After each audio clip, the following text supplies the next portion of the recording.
ప్రియమైన సహోదరి సహోదరులారా, మీకు శుభవార్త. 2025వ సంవత్సరంలో మొత్తం 365 అంశాలను మీతో పంచుకోబోతున్నాము. జనవరి 1వ తేదీ నుండి ప్రతిరోజు ఒక అంశము మరియు దానికి సంబంధించిన వాక్యమును పంచుకుంటాము. దయచేసి ఆ వాక్యములను వినండి, ధ్యానించండి మరియు ఆశీర్వదించబడండి. దయచేసి సబ్స్క్రైబ్ చేయండి మరియు మీ స్నేహితులతో పంచుకోండి. ధన్యవాదాలు.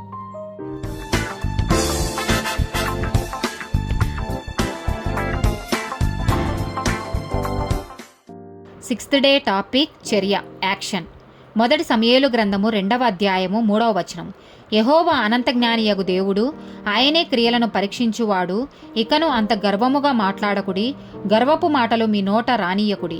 రోమీలకు రాసిన పత్రిక 2వ అధ్యాయము 13వ వచనము. ధర్మశాస్త్రం వినువారు దేవుని దృష్టికి నీతిమంతులు కారు గాని ధర్మశాస్త్రంను అనుసరించి ప్రవర్తించువారే నీతిమంతులుగా ఎంచబడుదురు. గలతీలకు రాసిన పత్రిక 6వ అధ్యాయము 9వ వచనము.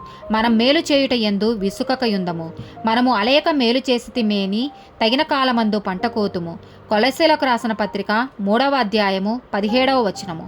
మరియు మాట చేత గాని క్రియచేత గాని మీరేమి చేసినను ప్రభువైన యేసు ద్వారా తండ్రి అయిన దేవునికి కృతజ్ఞతాస్తుతులు చెల్లించుచు సమస్తమును ఆయన పేరట చేయుడి. యాకోబు రాసిన పత్రిక 1వ అధ్యాయము 22 నుండి 25 వచనాలు. మీరు వినువారు మాత్రమయ్యుండి మిమ్మును మీరు మోసపరచుకొనకుండా వాక్య ప్రకారము ప్రవర్తించువారయ్యుండుడి. ఎవడైనను వాక్యమును వినువాడయ్యుండి దాని ప్రకారము ప్రవర్తింపని వాడైతే వాడు అద్దములో తన సహజ ముఖమును చూచుకొను మనుషుని పోలి ఉన్నాడు. వాడు తన్ను చూచుకొని అవతలికి పోయి తానెట్టివాడో వెంటనే మర్చిపోవును గదా. అయితే స్వాతంత్రమునిచ్చు సంపూర్ణమైన నియమంలో తేరిచూచి నిలకడగా ఉండు వాడెవడో వాడు విని మరచువాడు కాక క్రియను చేయువాడై ఉండి తన క్రియలో ధన్యుడగును. ఆమేన్.